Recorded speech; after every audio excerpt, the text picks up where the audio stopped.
Avengers Assemble for another episode of Writer's Block. Hey, I'm Lewis, aka Spider-Man 1991, and this is the show where I like to talk about comic books, but certain issues that are done by a certain creator.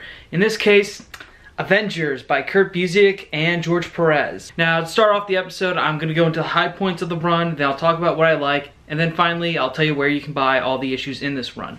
Let's get started. Alright, so the beginning of this run was pretty much the start of a new Avengers title that took place after the events of the event known as Heroes Reborn, where after another event called the Onslaught Saga, the Avengers, the X-Men, the Fantastic Four were all put into another reality that was created by Franklin Richards. But in the real world story is that these Marvel characters were given to some artists and writers at Image Comics for about a year and let them toy around with them for one whole year. Eventually, Marvel brought them back into the mainstream universe under the event known as Heroes Return. Now, of course, the first thing that happens is the Avengers immediately contact all members to report to the mansion.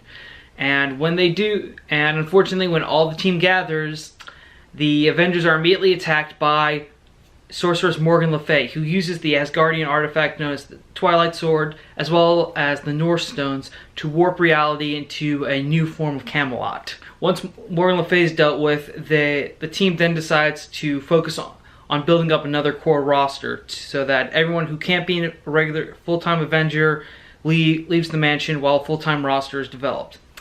And once the roster is established, the team then deals with foes such as Squadron Supreme, the Kree, the Grim Reaper, and they even have a team up with the new superhero team, the Thunderbolts, with the alien entity known as Dominix. Then the Avengers have to take on Ultron, where Ultron decides to decimate the country of Slorenia, and not only does he just kill a bunch of people, but he figures out a way to eventually turn the corpses into robot duplicates of himself.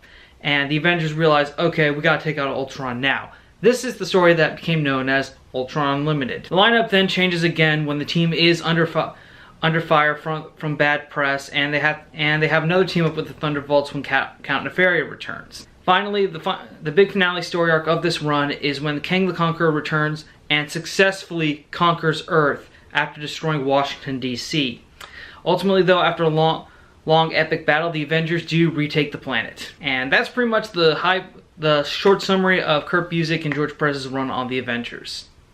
Now let's get into what I liked about it. Okay, so the main two stories that stood out for me were obviously the two big ones, Ultron Unlimited and the Kang Dynasty.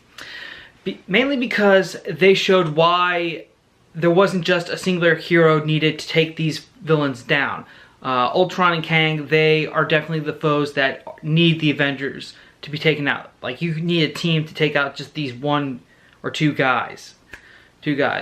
And Ultron Unlimited was definitely my favorite Ultron story, especially when I mentioned earlier when I said Ultron apparently not only kills a bunch of people, but figures out how to turn their corpses into robot duplicates of himself. And it's amazing because Ultron, up to this point, had gone through a number of different bodies, but this time he has multiple bodies, and the Avengers think, okay, and the Avengers become quickly overwhelmed by this, but they manage to power on through. Also, we are given more character into Ultron because we find out that the real thing he's trying to do is create a new race of robots, and to do that he decides to base the brainwaves of these future robots on the Avengers that are closest to Hank Pym. In this case, it's Hank Pym, the Wasp, Vision, Scarlet Witch, Wonder Man, and the Grim Reaper. Also the Kang Dynasty, the other story I mentioned, the big finale.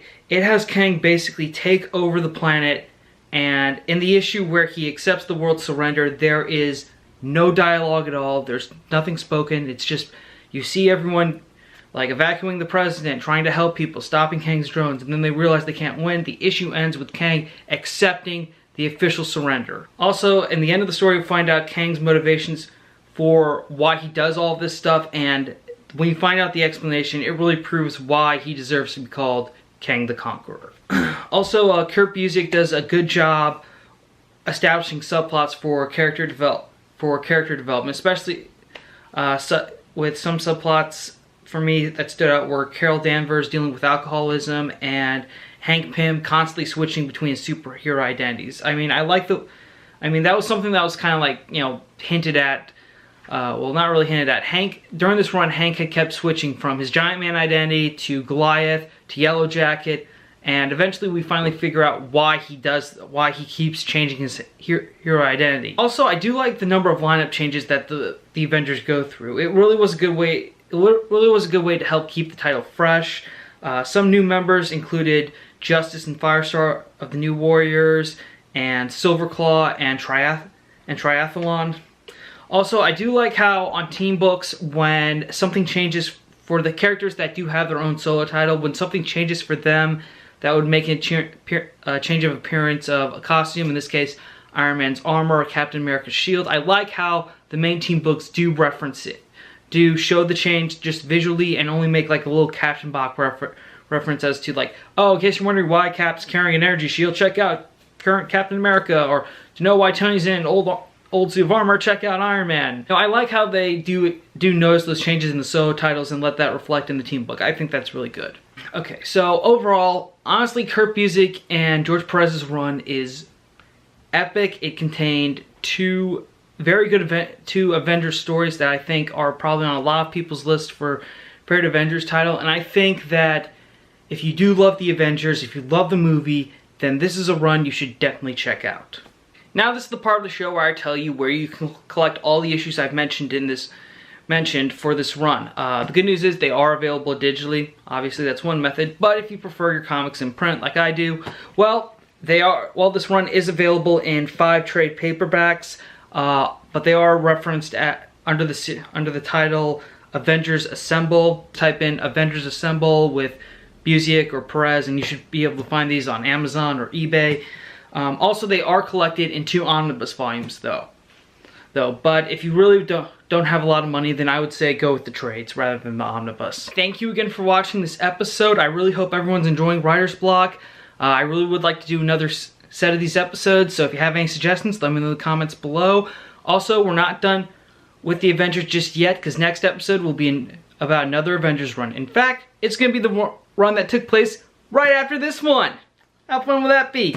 Stay tuned, make sure you're subscribed. I'm Spider-Man 1991 saying, see you later.